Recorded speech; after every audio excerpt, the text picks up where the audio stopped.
알아두면 쓸데많은 삼국지 이야기. 106번째 이야기.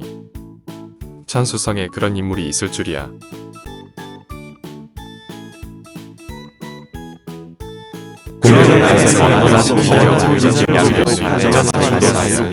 출애굽 남한성으로 가서 양릉과 그동안 겪은 일들을 자세히 얘기해 주었습니다. 매우 친합니다.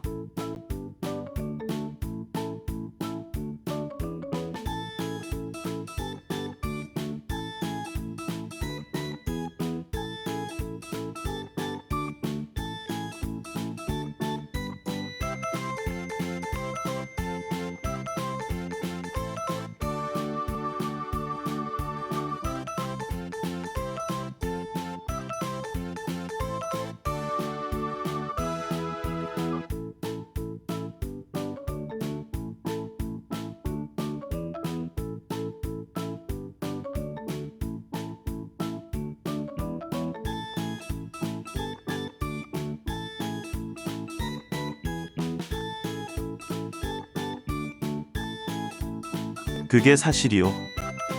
너무 걱정 마십시오. 제게 계책이 있습니다. 제가 항복하는 척하며 성문을 열어 충나라군을 성 안으로 끌어들여 사로잡으면 될 것입니다. 적의 계책을 거꾸로 이용하잔 말이군. 그럼 저는 공명에게 돌아가 꿰어 보도록 하겠습니다. 공명의 진영으로 온 최령은 양릉이 항복할 것이라고 공명에게 말합니다. 관음과 장포를 함께 먼저 보내겠소. 성 안으로 들어가 신호를 보내면 성 안으로 쳐들어갈 것이요. 만일 공명의 말에 따르지 않으면 의심을 살 것이다. 장수들을 성 안으로 데리고 간 다음 그들을 죽이고 공명을 꿰어들이자.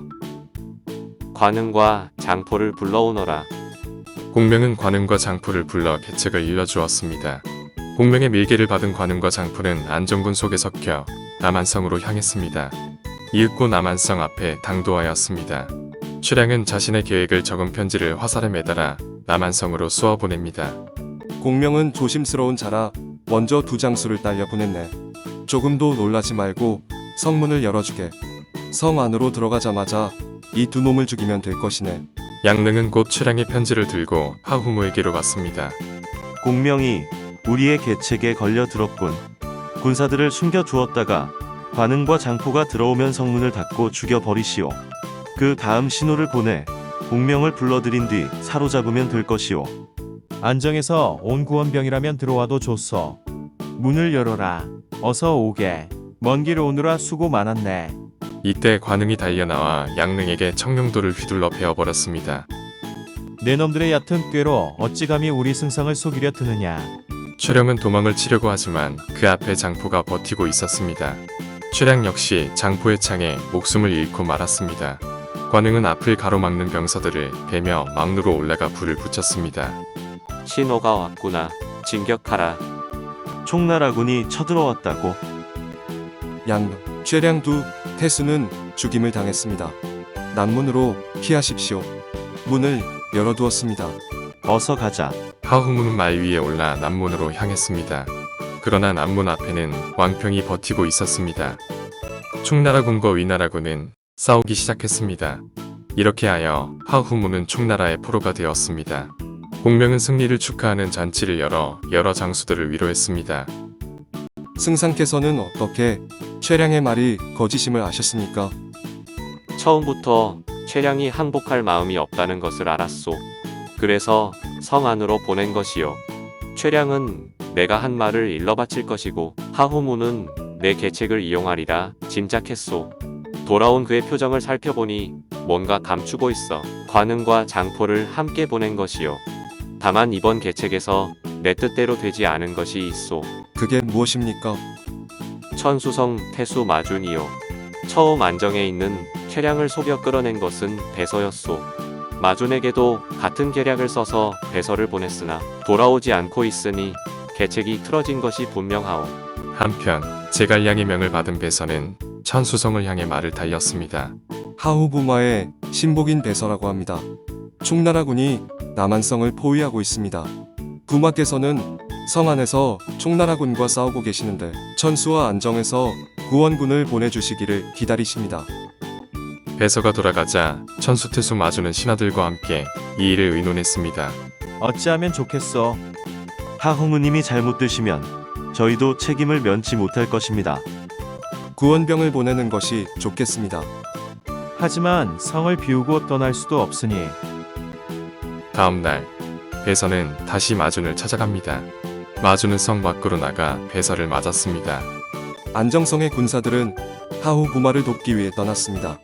태수께서도 어서 군사를 보내주십시오. 알았어. 마준은 다시 신하들을 불러 모아 의견을 나누었습니다. 더 이상 머뭇거릴 시간이 없으니 빨리 가 보아야 할 것 같습니다.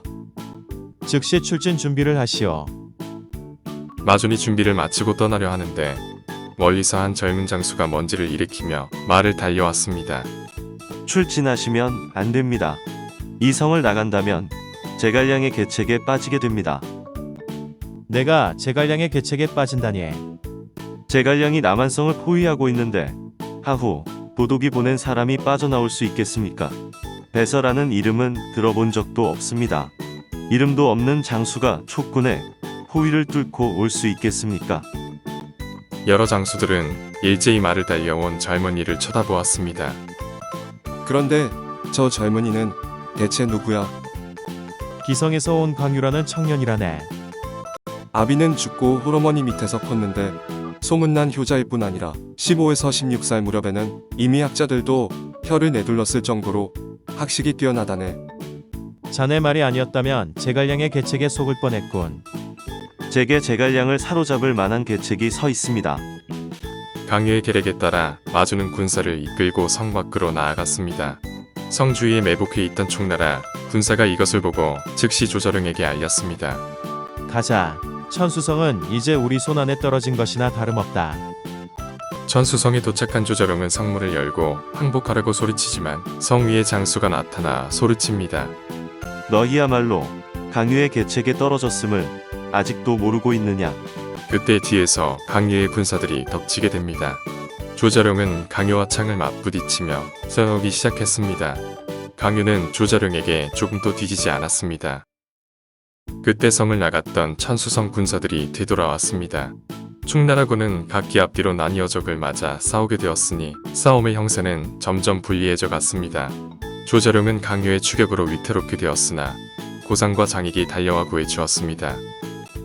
도리어 적의 계책에 빠졌단 말이오.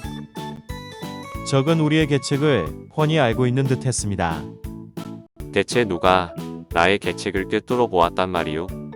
강유라는 젊은이였습니다. 제가 70평생 살도록 그 젊은이처럼 창을 잘 쓰는 사람은 본 적이 없습니다. 천수성에 그런 인물이 있을 줄이야. 그렇다면 내일은 내가 직접 나가겠소. 오늘의 승리는 그대의 공이 크네. 조자룡이 쫓겨갔으니 내일은 틀림없이 공명이 직접 나올 것입니다. 공명이 직접. 공명은 우리의 군사가 모두 성 안에 있는 줄 알 테니 성 안의 군사를 네 패로 나누는 것이 어떻겠습니까? 제가 성 동쪽에 매복해 있을 테니 태수님과 다른 장수들은 성 밖에 매복하십시오. 다음날 공명은 전구를 이끌고 천수성에 이르렀습니다. 충나라 군사들은 해자를 건너 사다리를 타고 성벽을 기어 올랐습니다. 성 안에서 아무런 기척이 없다니 뭔가 수상하군. 그때 위나라 군사들이 커다란 바위덩이를 밑으로 굴려내리자 충나라 군사들은 바위덩이에 맞아 사다리에서 굴러 떨어졌습니다. 잠시 후에는 화살이 비오듯 쏟아지니 수많은 군사들이 픽픽 쓰러져 갔습니다. 관운과 장포는 성에서 몰려나와 공격해 오는 위나라군을 닥치는 대로 찌르며 길을 열었습니다. 관운과 장포는 공명을 보호하며 사방을 에워싼 적군을 뚫고 황급히 도망쳤습니다. 성에서 물러난 공명은 하늘을 우러러 탄식했습니다. 이렇게 당할 줄이야. 큰일 났습니다. 승상, 사방에서 불길이 치솟으며 적들이 몰려오고 있습니다. 누가 이끄는 군마인가? 적이 오는 것은 강유의 군사들입니다. 강유는 정말 훌륭한 장수감이로구나. 군사란 많다고 좋은 게 아니다. 어떻게 쓰느냐가 중요하다. 장포와 관응이 강유의 군사를 막는 동안 공명은 다친 군사들을 이끌고 진지로 돌아왔습니다. 진지로 돌아온 공명은 강유 때문에 안절부절 못했습니다. 공명은 안정군 출신의 병사를 한 사람을 불러오게 합니다. 강유는 효자라고 하는데 그 어미는 지금 어디에 있느냐? 지금도 비현에 살고 있습니다. 그럼 천수에서 가장 기묘한 땅은 어디냐? 천수의 곡식과 돈은 모두 상규에 있는 것으로 알고 있습니다. 기현과 상규라. 공명은 즉시 조자룡과 의연을 불렀습니다. 장군은 기성으로 가서 성을 빼앗는 척 하시오. 그러다 강유가 오거든 모시기는 척 그가 성 안으로 들어가게 길을 내주시오. 알겠습니다. 또 조장군은 상유를 빼앗도록 하시오. 충나라군의 이러한 움직임은 곧 천수성에도 전해졌습니다. 총나라군이 세 갈래로 군사를 나누었다고. 한 갈래는 이곳 천수성을 치고 다른 한 갈래는 상규를 그리고 나머지는 기성을 치려 합니다. 한 갈래가 기성을 치려 한다고. 태수님, 제 어머니가 기성에 계십니다. 혹시 어머님께 무슨 일이 생길까 두렵습니다. 저를 기성으로 보내주십시오. 알겠네. 군사 3천을 줄 테니 기성을 지키도록 하게. 그리고 양건, 자네는 군사 3천을 거느리고 상규로 가게. 천수성의 군사들은 곧 성을 나와 기성과 상규로 향했습니다. 어머니가 걱정된 강유가 서둘러 기성으로 나아가고 있을 때였습니다. 갑자기 총나라 장수위원이 나타나 앞을 가로막았습니다. 이 강유가 있는 이상 기성은 함부로 건드리지 못할 것이다. 저자가 강유로군. 싸우는 척하다 길을 내주도록 하라. 강유는 성 안으로 들어가자 성문을 닫았건 뒤 방비를 단단히 하였습니다. 우리 군이 기성과 상규성을 에워싸고 있다고? 하후무를 데려오너라. 그대는 죽음이 두려운가? 그저 살려만 주십시오. 기성에 있는 강유가 그를 보내왔는데 하후 부마를 넘겨준다면 자신은 총나라에 투항하겠다고 하였소. 그대를 놓아주면 강유에게 가서 항복하도록 권해보겠는가? 살려만 주신다면 기꺼이 다녀오겠습니다. 기성으로 말을 달리던 하우문은 짐을 싸서 허겁지겁 도망가고 있는 백성들과 마주쳤습니다. 어디를 그렇게 급히 가느냐? 기성을 지키던 강유가 총나라 군에게 항복하는 바람에 위원이 성 안으로 들어와 노략질을 하고 있습니다. 그래서 상규로 피신하는 중입니다. 강유가 벌써 투항을 했다니. 그럼 기성에 가도 소용이 없겠구나. 지금 천수성은 누가 지키고 있느냐? 마준태수께서 지키고 계십니다. 좋다. 천수성으로 가자. 천수성에 도착한 하우문을 마주는 직접 성문으로 나아가 맞아들였습니다. 하우문은 안으로 들어와서 오는 도중에 있었던 일을 이야기해 주었습니다. 총나라 군이 또다시 몰려오고 있습니다. 그런데 총나라 군을 이끄는 적장이 하우문은 막루로 올라가 성 아래를 내려다보았습니다. 아니, 저건 강유가 아니냐? 거기 계시는 분은 하후 부마가 아니십니까? 나는 부마를 위해 총나라에 항복했는데 부마께서는 어찌 약속을 지키지 않으셨소? 내가 너한테 무슨 약속을 했단 말이냐? 내게 그를 보내 총나라에 항복하라고 해놓고 이제 와서 왜 딴소리를 하시오? 충나라군은 일제히 성을 공격하기 시작하였습니다. 어떻더냐? 저기 잘 속아 넘어가더냐? 밤중인데다 원거리에 있었기 때문에 제가 강유라는 것을 믿는 것 같았습니다. 한편 진짜 강유는 충나라군에 에워싸인 채 기성 안에 있었습니다. 걱정이 된 강유는 잠을 못 이루고 성루에 서 있었습니다. 그때 강유의 눈에 불량과 마초를 실어 나르는 충나라군의 수레가 끼었습니다. 저게 마초와 불량미로군. 저 불량이라도 빼앗아야겠다. 강유가 군사를 이끌어 오자 충나라 군사들은 싸워보지도 않고 지랭랑을 쳤습니다. 수레를 끌고 어서 성으로 돌아가자. 그러나 이것은 모두 공명의 계략이었습니다.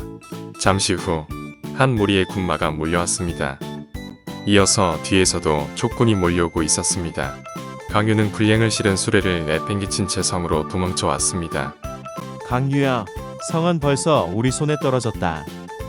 내가 공명의 계책에 말려들었구나. 천수성으로 가자. 강유는 충나라군을 베어 넘기며 길을 뚫기 위해 안간힘을 썼습니다. 강유는 있는 힘을 다해 싸우며 길을 뚫었습니다. 겨우겨우 강유가 천수성에 이르렀을 때는 그 혼자뿐이었습니다. 그러나 천수성의 군사들은 강유에게 화살을 쏘아댑니다. 성 위에서는 화살이 빗발치고 뒤에서 총나라군이 쫓아오자 강유는 이번에는 상규로 향했습니다. 그러나 상규에서도 마찬가지였습니다. 강유는 눈물을 흘리며 장안으로 향했습니다. 강유가 장안으로 말을 달리고 있는데 이번에는 관흥이 길을 가로막았습니다. 강유가 다시 말을 돌려 도망치는데 그곳에서는 공명이 기다리고 있었습니다. 결국 강유는 공명에게 항복을 하게 됩니다. 공명은 강유를 진지로 데려와 후하게 대접했습니다. 천수와 상규의 두성을 취하려면 어떤 방법을 쓰는 것이 좋겠는가?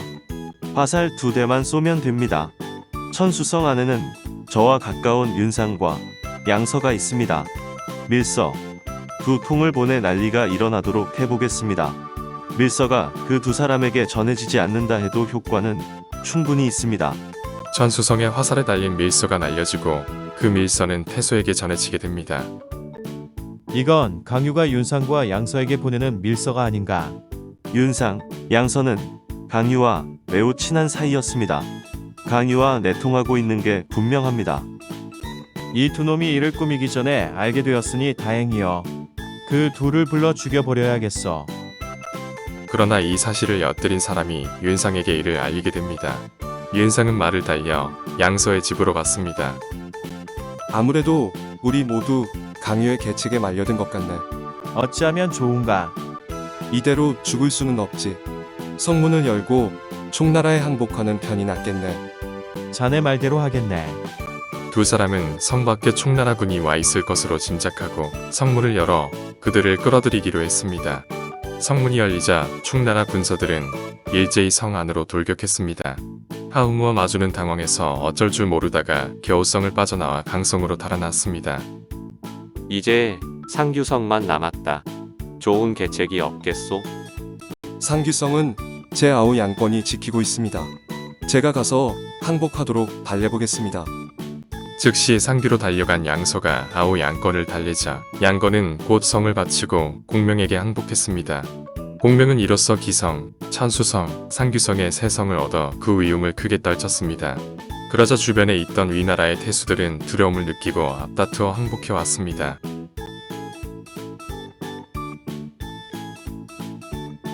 (107번째) 이야기 아우는 둘째 큰아버님을 뵙지 못했는가로 이어집니다.